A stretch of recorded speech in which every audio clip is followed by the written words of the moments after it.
Good morning. My name is Amit Kumar.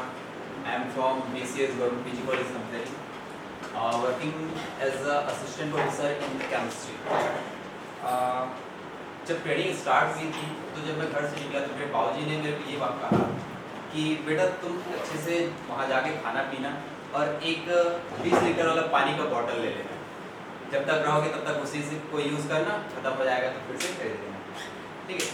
तो यहाँ बहुत सारे टीचर्स ऐसे भी हैं जो महाराष्ट्र से आए हैं, बहुत सारे टीचर्स ऐसे भी हैं जो कि आउट ऑफ रायपुर हैं। जहाँ पे वो रहते हैं वहाँ पर उसके पानी का टेस्ट अलग हो सकता है, रायपुर में उसके पानी का टेस्ट अलग हो सकता है। ये डिपेंड करता है रीज़न पर। कारण कुछ भी हो, एनवायरनमेंट का कारण हो, चाहे इंडस्ट्री का कारण हो, चाहे एटमॉस्फेयर का कारण हो, जो भी है कारण जो भी है, लेकिन हो सकता है वहाँ पर आपके पानी का टेस्ट अलग रहा होगा, यहाँ पर आपके पानी का टेस्ट अलग रहा होगा। ठीक है। तो यहाँ पर ये क्वालिटी पे डिपेंड करता है। उसी से रिलेटेड मेरा एक टॉपिक है, quality and hardness of water.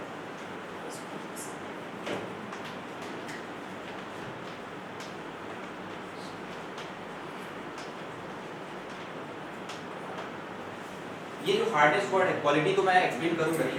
ये जो हार्डनेस वर्ड है एक्चुअल में हार्ड वाटर की क्वालिटी को या फिर उसकी प्रॉपर्टी को शो करता है। हार्ड वाटर की प्रॉपर्टी को तो ये हार्डनेस शो करता है, लेकिन एक्चुअल में हार्ड वाटर होता क्या है? नॉर्मली हम जानते हैं कि हार्ड वाटर वो वाटर सैंपल्स होते हैं जो कि साबुन के साथ में झाग नहीं देता है। नॉर्मली हम ये जानते हैं। ठीक है। तो उसके अकॉर्डिंग हम हार्डनेस को शो कर सकते हैं। हार्डनेस इज अ प्रॉपर्टी और characteristic of a water sample by which it does not produce lather with soap. Soap के साथ में वो झाग उत्पन्न नहीं करता है। आम प्रयोग में ये देखा गया है कि जो हार्डनेस होता है इसको टीडीएस के से कंपेयर करके उसके इक्वल माना जाता है, या फिर बोल सकते हैं उसके समानार्थी माना जाता है। ठीक है।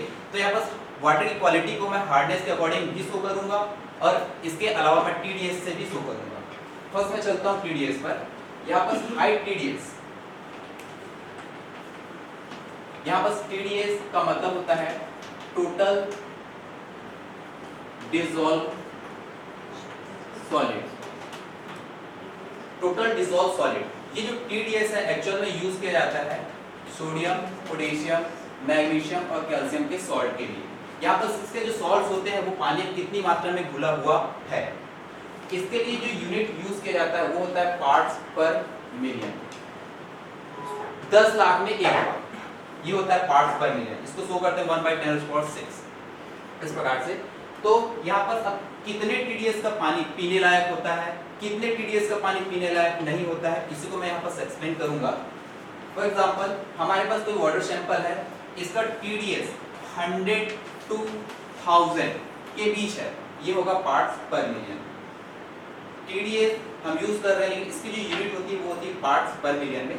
अगर 100 to 1000 टीडीएस का ये पानी है तो ये हमारे पीने के लिए यूज हो सकता है, लेकिन इसमें भी 250 to 500 ppm या टीडीएस का ये जो पानी होगा वो हमारे लिए बेस्ट होता है।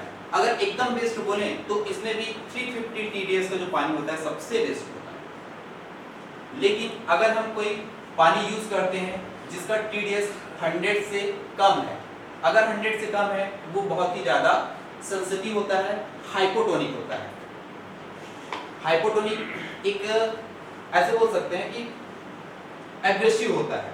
इतना एग्रेसिव होता है कि उसमें अगर पानी को जिसका टीडीएस लेस देन 100 है उसको हम प्लास्टिक के बोतल में कुछ दिनों तक रखें तो प्लास्टिक उसमें घुलने लगता है, इतना एग्रेसिव होता है। ठीक है। नॉर्मली हम क्या यूज करते हैं कि जैसे हम पानी का बोतल खरीदते हैं, इसके लिए पानी का जो बोतल हम खरीदते हैं इसमें जो टीडीएस होता है उस पानी का वो होता है 60 to 75, वो लेस देन 100 होता है। ठीक। अगर उसी बोतल को हम कई दिन तक रखे रहते हैं तो उसमें प्लास्टिक घुलने लगता है। ये घुला हुआ जो प्लास्टिक होता है वो कैंसर कॉज करता है, कैंसर डिजीज कॉज करता है। ठीक है। ठीक उसी प्रकार से अगर मोर देन 1000 है अगर टीडीएस तो वो भी हमारे स्वास्थ्य के लिए हानिकारक होता है। इस कंडीशन में कार्डियोवास्कुलर डिजीज जो आकाश सर ने बताया था, एक्सप्लेन किया था, कार्डियोवास्कुलर डिजीज वो होता है, हेयर फॉल की प्रॉब्लम्स आते हैं। ठीक है। अगर टीडीएस की जो वैल्यू है वो 1000 से अधिक है तो। ठीक है। तो इस प्रकार से सबसे बेस्ट हमारा जो टीडीएस होगा पीने के लिए वो होता है 350।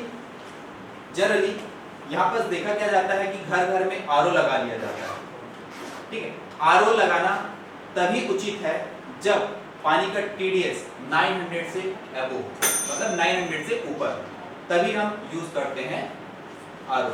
ठीक, अगर उससे कम पे RO यूज करते हैं तो वो यूजलेस है, क्योंकि वो हमारे स्वास्थ्य के साथ ही खिलवाड़ है। सेकेंड है हार्डनेस के अकॉर्डिंग। हार्डनेस को हम शो करते हैं मिलीग्राम पर लीटर में, मिलीग्राम पर लीटर में शो किया जाता है। हार्डनेस का जो मेन रीजन होता है वो होता है कैल्शियम और मैग्नीशियम के सॉल्ट। ये जो सॉल्ट होते हैं बाइकार्बोनेट भी हो सकता है, सल्फेट भी हो सकता है, क्लोराइड भी हो सकता है। ठीक है, ये डिपेंड करता है कि वो हार्डनेस किस टाइप का है, परमानेंट टाइप का है कि टेम्परेरी टाइप का है, मैं उस पर नहीं जाऊंगा। ठीक है, अब हार्डनेस के अकॉर्डिंग भी हम बता सकते हैं कि हमारा जो वाटर सैंपल है वो पीने लायक है कि नहीं। अगर हार्डनेस की वैल्यू मिलीग्राम पर लीटर में लेस देन 60 है तो ये होता है soft water. It is like water sample जो कि 100 से कम TDS रखता है, ठीक, उसके बराबर हम इसको मान सकते हैं, ये मीठा पानी हम बोल सकते हैं। ठीक, अगर मिलीग्राम पर लीटर में हार्डनेस की जो वैल्यू है वो 61 to 120 है। Thank you.